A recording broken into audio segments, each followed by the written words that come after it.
प्रिय भक्तों, आपका फिर एक बार स्वागत है हमारे YouTube चैनल पूजा विधि में। आज हम आपको सुनाएंगे संतोषी माता व्रत कथा। अगर आप हमारे चैनल पर नए हैं तो लाइक एंड सब्सक्राइब ज़रूर करें। आइए सुनते हैं संतोषी माता व्रत कथा। बहुत समय पहले एक वृद्ध दाम्पत्य थे। उनके 3 बेटे थे, 2 बड़े और एक सबसे छोटा। दोनों बड़े बेटे अपनी पत्नी के साथ सुख सुविधाओं में रहते थे और अपने माता पिता की सेवा कम ही करते थे। लेकिन सबसे छोटा बेटा बड़ा ही भोला सरल और माता पिता का भक्त था। छोटे बेटे की पत्नी भी बहुत ही संस्कारी, सुसंस्कृत और माता पिता का आदर करने वाली थी। लेकिन घर में बड़े बहुओं की वजह से उसे हमेशा ताने मिलते थे और खाने पीने तक की कमी रह जाती थी। एक दिन हालात इतने बिगड़ गए कि छोटे बेटे ने रोजगार की तलाश में दूर देश जाने का निर्णय लिया।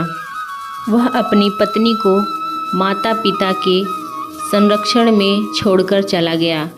पत्नी का दुख और संतोषी माता की शरण। पति के जाते ही सास और ननद ने उसे और भी सताना शुरू कर दिया। कभी खाना न देती तो कभी ताने देती, कभी माँ काम का बोझ बढ़ा देना।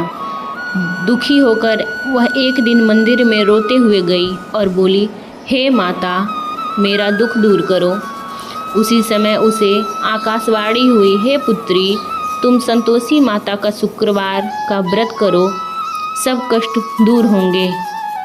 संतोषी माता ने कहा, खटाई मत खाना और किसी को खट्टी चीज़ मत देना, संतोष रखो, यही मेरा आदेश है। उसने उसी दिन से व्रत शुरू कर दिया। व्रत करते ही उसके जीवन में धीरे धीरे खुशियाँ लौटती।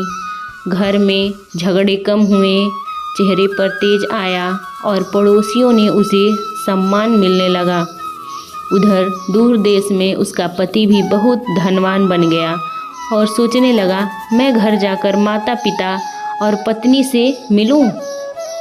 पति लौटते समय चिट्ठी लिखकर भेजता है कि वह अमुक दिन आएगा, मेरी पत्नी मेरा स्वागत करे और मीठा भोजन बनाए।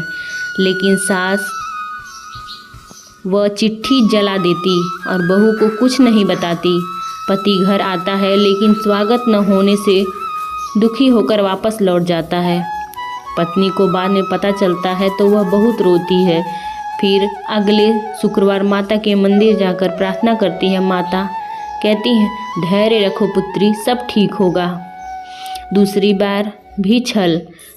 पति दूसरी बार चिट्ठी भेजता है, फिर वह सास चिट्ठी छुपा लेती है।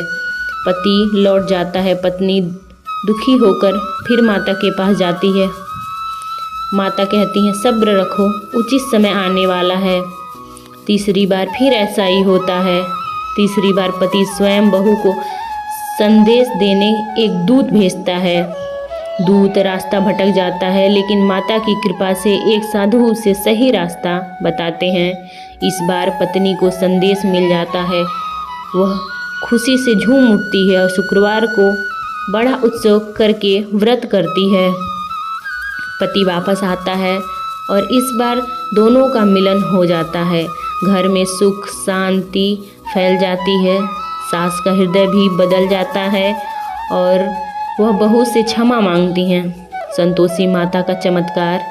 एक बार व्रत के दिन बहू के भतीजे ने जिद करके चना फुला मांगा, लेकिन गलती से उसमें नींबू निचोड़ दिया गया। बहू को पता नहीं था। खटाई लगते ही घर में अचानक दुख लौट आया। पति की चोट लग गई, गरीबी छा गई। वह फिर माता के पास गई और कहा, माता, मेरा क्या दोष है? माता बोली, नियम टूट गया था पुत्री, अब नया व्रत करो। उसने फिर से व्रत किया और सब कुछ पहले से ज़्यादा शुभ हो गया। अंत में माता का आशीर्वाद मिला, सारे दुख दूर हो गए। पति पत्नी सुख संपन्न हुए, परिवार में प्रेम बढ़ा। अतः में संतोषी माता प्रकट हुई और आशीर्वाद दिया, जो भी कन्या या स्त्री श्रद्धा से शुक्रवार को मेरा व्रत करेगी, खटाई से बचेगी और संतोष रखेगी, उसके जीवन से दुख समाप्त होंगे और सुख समृद्धि बढ़ेगी। जय संतोषी माँ। आपको यह कथा कैसी लगी कमेंट में ज़रूर बताइए। जय श्री राम। राधे राधे।